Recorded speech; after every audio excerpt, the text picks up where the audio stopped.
ब्रेकनंतर आपलं सगळ्यांचं पुन्हा एकदा स्वागत। भाजपकडून नवनीत राणांना उमेदवारीचे संकेत आहेत असं रवी राणा यांनी म्हटलंय। नवनीत राणा मैदानात उतरल्या त्या निवडणूक लढवतील असं देखील यावेळेला रवी राणा यांनी म्हटलंय। अमरावतीतून नवनीत राणा निवडणूक लढणार, रवी राणांनी ही माहिती दिलेली आहे। आज एक निर्णय घेण्यात आला। खासदार नवनीत राणा जो काही निर्णय घेतील त्याला पाठिंबा असणार आहे। काय खासदार नवनीत राणा निर्णय घेणार आहे, काय सांगा? असं आहे की युवासेना पक्षाने दिल्लीच्या पार्लमेंटमध्ये नवनीत राणाच्या रूपामध्ये खासदार दिला। त्यांनी आपल्या कामगिरीतून जे खऱ्या अर्थानं पक्षाचं नाव मोठं केलं, संपूर्ण जिल्ह्याचं, महाराष्ट्राचं आणि देशामध्ये नाव उंचवलं, त्याची दखल देशाचे पंतप्रधान मोदीजींनी घेतली, देशाचे गृहमंत्री अमित शाह साहेबांनी घेतली। भाऊ, थेट प्रश्न, संकेत मिळाले, उमेदवारीचे संकेत मिळाले का भाजपकडनं?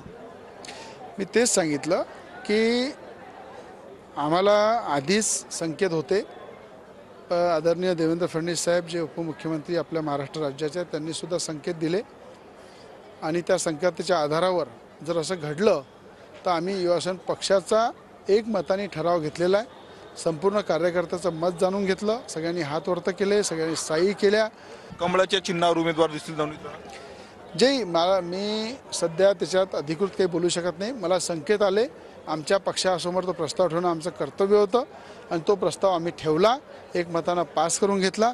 पुढच्या वाटचालीसाठी वाट पाहू, पण खासदार नवनीत राणा मैदानामध्ये उतरलेले आहे, इलेक्शन लढणार आहे। कॅमेरामन निकेत दातोंडेसह मी स्वप्नील उमाप, TV9 मराठी, अमरावती।